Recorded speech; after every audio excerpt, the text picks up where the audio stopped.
भारत सरकार युवा कार्यक्रम क्रीडा मंत्रालय अंतर्गत नेहरू युवा केंद्र नंदुरबार यांच्या वतीने नुकतंच युवा महोत्सवाचं आयोजन करण्यात आलं। या महोत्सवाचं उद्घाटन नगरपालिकेचे मुख्याधिकारी अमोल बागुल आणि भारतीय मानक ब्युरोचे सहसंचालक सत्येंद्र पांडे यांच्या हस्ते नुकतंच करण्यात आलं। युवा उत्सवाचा समारोप जिल्ह्याचे पोलीस प्रमुख PR पाटील यांच्या उपस्थित करण्यात आला होता। या संपूर्ण युवा महोत्सवात समूह नृत्य, चित्रकला, मोबाईल फोटोग्राफी, वक्तृत्व, काव्यलेखन या 5 कला प्रकारांचा समावेश होता। 121 युवक व 103 युवती यांचा सहभाग होता। एकूण 224 स्पर्धकांनी यात नोंदणी केली होती। सदर महोत्सवात सायबर गुन्हे शाखा नंदुरबार, जिल्हा आरोग्य केंद्रातील एड्स नियंत्रण विभाग, जिल्हा क्रीडा विभाग, भारतीय मानक ब्युरो, तंबाखू नियंत्रण विभाग या सर्व विभागांनी सहभाग नोंदवलेला होता। यासोबतच वक्तृत्व स्पर्धेचं आयोजन या युवा महोत्सवात आकर्षणाचं केंद्रबिंदू ठरलं होतं।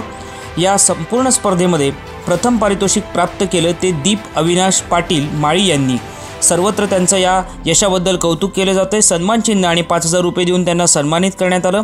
पुढील राज्यस्तरीय वक्तृत्व भाषण स्पर्धेसाठी त्यांची यासाठी निवड करण्यात आली आहे। आचार्य चाणक्य जिन्होंने धनानंद जैसे पुरुष शासकों को हटाकर मगध में एक भारत की नई सभ्यता की नींव रखी और चंद्रगुप्त मौर्य जैसा अखंड भारत का पहला सेनानी इस भारत में। आप जानते हैं वो वही आचार्य चाणक्य है जिन्होंने इस भारत की नींव रखी थी, क्योंकि उन्हें आने वाले संकटों के बारे में पता था। आप सभी जानते हैं यहाँ पर उपस्थित सभी भारतवासी गर्व से कह सकते हैं कि हम हिंदू हैं, क्योंकि ये गंगा वाला देश है, ये शंकर वाला देश है, ये कंकड़ हमारे लिए शंकर है, इसकी नदी हमारे लिए कंकर है। ये अर्पण की भूमि है, ये समर्पण की भूमि है, अभिमान की भूमि है, ये अधिक सर्वाभिमान की भूमि है। राणा का देश है, ये शिवाजी का देश है, ये हम सभी भारतवासियों का देश है। आप सभी जानते हैं कि जहाँ डाल डाल पर सोने की चिड़िया करती बसेरा, वो भारत देश है मेरा, वो भारत देश है मेरा, ये कहने वाले मोहम्मद रफी मुसलमान थे। उन्होंने कभी देश धर्म को कभी लाया।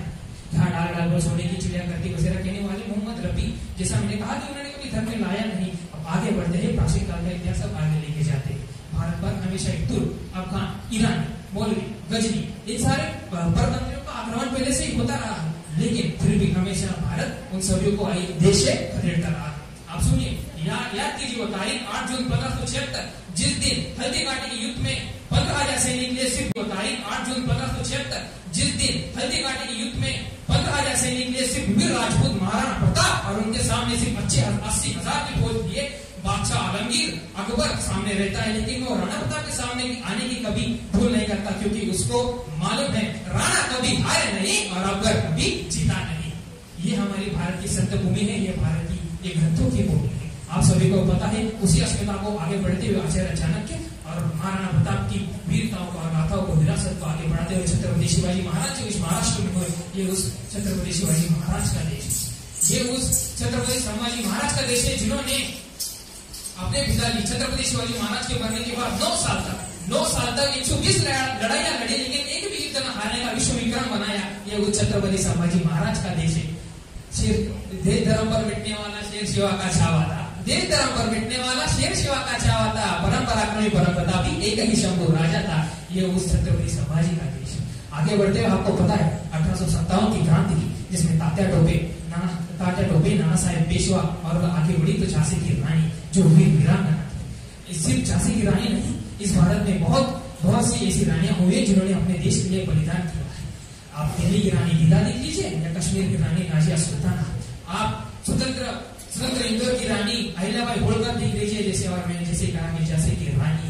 हर बोले बुंदेलों के मुंह से सुनी कहानी थी, खूब गड़ी मर्दानी वो मेरी झांसी वाली रानी थी। ये हमारा भारत है, ये हमारा भारत है।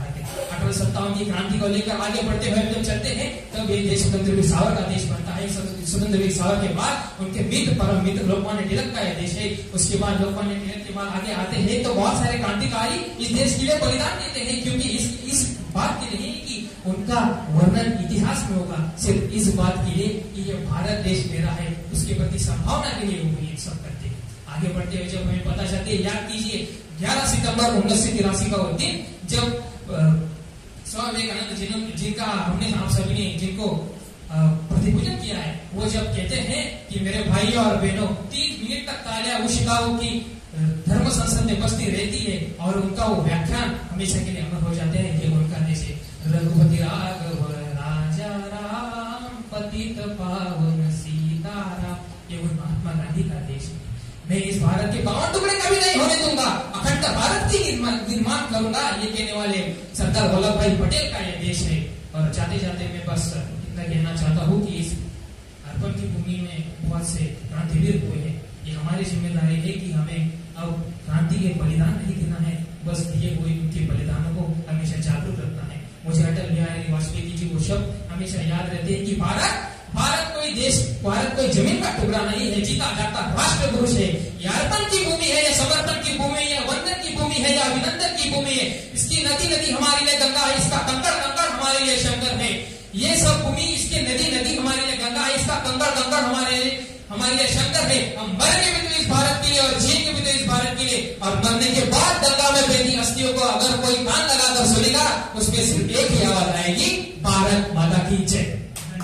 नंदुरबारून MDTV न्यूज ब्युरो। यूट्यूबवरती MDTV न्यूज चॅनलला सबस्क्राईब करण्यासाठी विसरू नका।